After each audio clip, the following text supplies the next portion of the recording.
your body has a secret repair mode. In fact, your cells are basically waiting for you to stop snacking so they can finally take out the trash. Stay with us, because the hour you choose to fast might be the hour everything starts changing.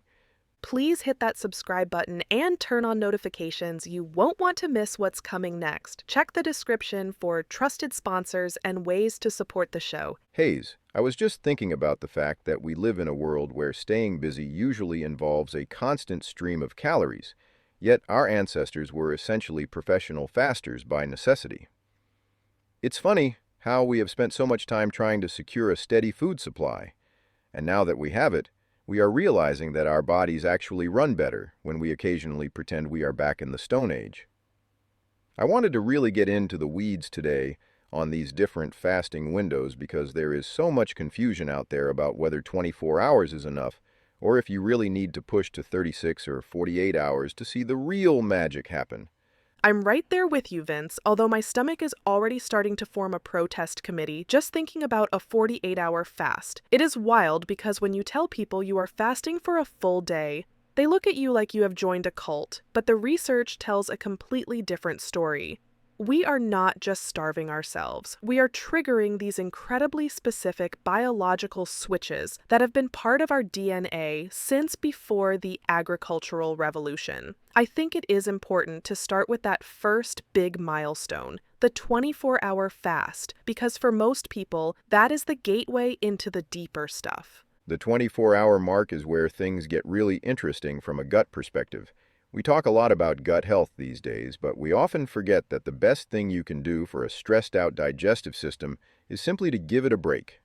When you hit that 24-hour window, you are not just avoiding calories, you are allowing your gut microbiome to actually rebalance itself. There is research suggesting that this duration is enough to restore the diversity of good bacteria and keep inflammation in check. It is like a mini detox that helps fortify your body's defenses against diseases by essentially quieting the constant noise of digestion. And it's not just about the bacteria. I was looking at some of the work by Dr. Mindy Pelz, and she talks about how the 24-hour fast is actually a prime window for intestinal stem cells. By giving the body that full day break from food, those stem cells kick in and start repairing the lining of the gut. It is fascinating because it is a built-in healing mechanism we just do not use enough because we are too busy eating every few hours. Plus, around that 18 to 24-hour mark, you have ketones starting to circulate more heavily, which helps quiet those hunger hormones like ghrelin. So the fast actually starts to feel easier right when you think it should be getting harder. That is the paradox of fasting. You would think the longer you go, the hungrier you get. But once those ketones start to rise, they act as a natural appetite suppressant. At 24 hours, you are essentially moving out of the anabolic, or building phase, and into the catabolic, or breakdown phase, where the body starts looking inward for fuel. This is where autophagy really starts to pick up speed.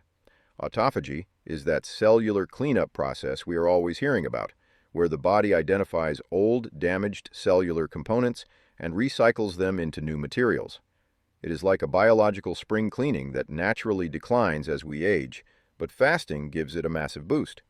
The way I see it, 24 hours is like doing the dishes, but when you move into that 36-hour window, you are essentially deep cleaning the entire house. This is often called the fat burner fast, because by the time you have reached 36 hours, your body has typically run through its stored glycogen completely. You are not just dipping into fat stores. Fat becomes your primary fuel source. One study found that twice-weekly 36-hour fasts quadrupled circulating ketones compared to shorter fasts, which is huge for metabolic resilience. That metabolic resilience, the ability for your body to switch between burning carbs and burning fat, is really the holy grail of health. We live in a society that is metabolically inflexible. Most people are stuck in sugar-burning mode 24/7. Pushing to that 36-hour mark forces the body to get efficient at using lipids for energy, and the mental clarity that comes with it is usually cited as a major benefit. Even though ketones are not super high at 36 hours, they are high enough to start signaling pathways linked to lower oxidative stress and improved brain function. It is funny that 36 hours is the sweet spot for a lot of people because it's long enough to see serious changes in insulin sensitivity, but short enough that you can still manage it once a month without feeling like you're losing your mind. But the 48-hour fast, that is where the real hormonal magic happens. This is often called the dopamine reset because it can help reset those brain receptors that get fried by our constant exposure to high-sugar, high-reward foods.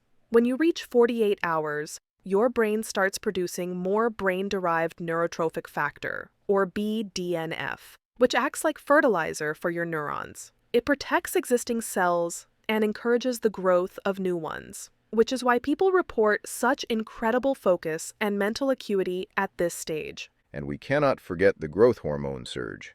Research has shown that a 48-hour fast can increase human growth hormone, or HGH, secretion by up to 400%. This is not just for bodybuilders. HGH is essential for tissue repair, muscle preservation, and overall longevity. It is the body's way of saying that since we are in a period of scarcity, we need to make sure our physical structure is as resilient as possible. It's a survival mechanism that we have basically ignored in our modern lives of abundance.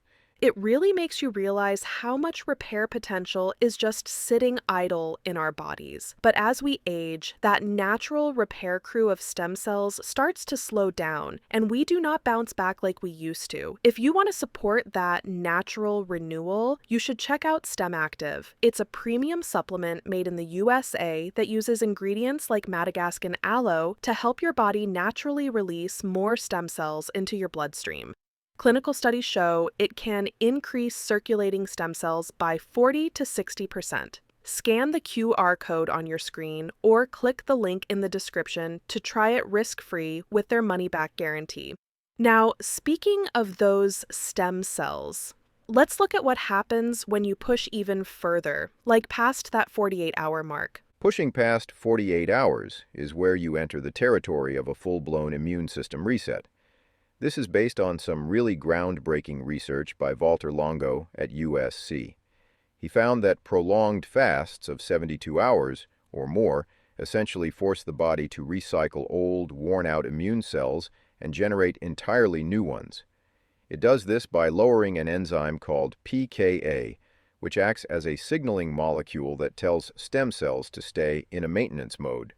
When pKa drops during a long fast, it flips a switch that tells those stem cells to start producing a fresh batch of white blood cells.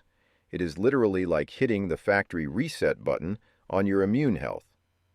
It's mind-blowing that 72 hours can do that, though I think most of us would be staring at a wall by hour 60. But even MIT has done studies showing that stem cells extracted after a fasting period have double the regenerative capacity compared to those in a fed state. It is like the fast does not just make more stem cells, it makes them better at their jobs. However, we have to be honest. Prolonged fasting is not all sunshine and rainbows.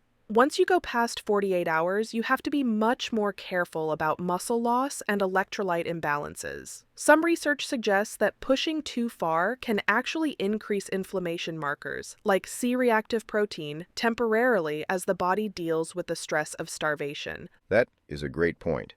There is a fine line between hormetic stress, which makes you stronger, and actual starvation, which can lead to muscle wasting and nutrient deficiencies. That is why the refeeding process after a 48 or 72-hour fast is so critical. You cannot just go from 48 hours of water straight into a double cheeseburger.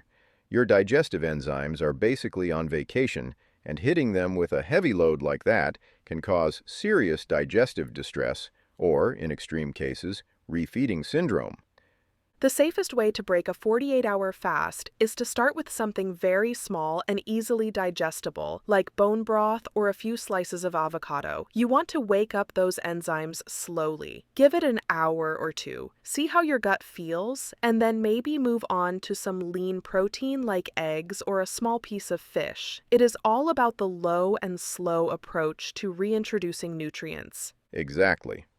And while we are on the subject of what goes in the body, we have to address the clean versus dirty fasting debate.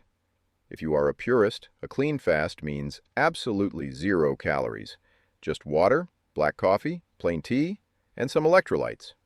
The logic there is to keep insulin levels as low as humanly possible to maximize autophagy. But then you have dirty fasting, where people might have a splash of cream in their coffee or some bone broth during the fasting window. And the dirty crowd argues that if it helps you stay compliant and does not cause a massive insulin spike, it is better than not fasting at all. But you have to be careful. Even 50 calories can technically stimulate an insulin response and pause that deep cellular cleaning process. I get a lot of questions about things like apple cider vinegar and lemon water too. Most experts agree that a tablespoon of apple cider vinegar or a squeeze of lemon in your water is fine and won't break your fast for weight loss purposes. In fact, the vinegar might even help by improving your insulin response when you eventually do eat. What about sweeteners, though? That is the big one. People love their stevia. Stevia is a tricky one. It has a glycemic index of 0, so it won't raise your blood sugar, but some research suggests that just the taste of sweetness can trigger what is called a cephalic phase insulin response. Your brain thinks sugar is coming, so it tells the pancreas to release a little insulin just in case. If your goal is strictly weight loss, stevia probably won't hurt you. But if you are fasting for longevity and peak autophagy, you are probably better off sticking to the basics. And we have to mention supplements. People forget that things like gummy vitamins are basically candy. They will absolutely break your fast. And branched-chain amino acids, or BCAAs, are one of the fastest ways to stop autophagy because they trigger the growth signal pathway.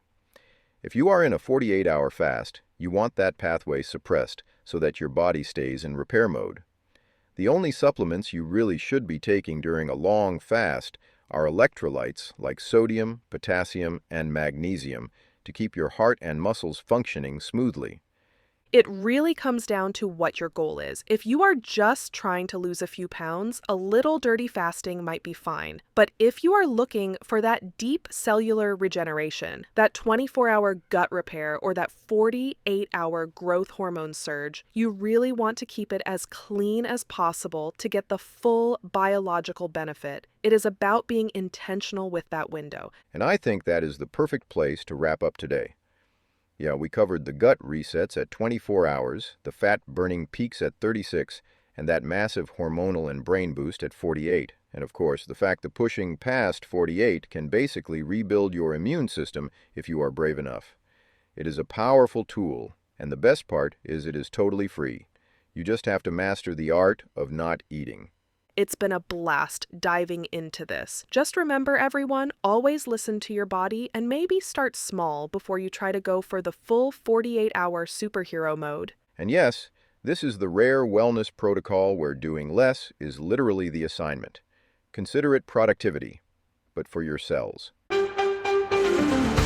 Thanks for tuning in to the Wellness Lab Digest. If this episode inspired you, here are 3 quick ways to support the show. 1. Subscribe so you never miss fresh, body-loving wellness insights. 2. Share this episode with someone who needs it today. 3. Comment below and tell us what topics you'd love to hear next. Want to do even more? Check the description for ways to support the show. Stay curious, stay well, and we'll see you in the next episode.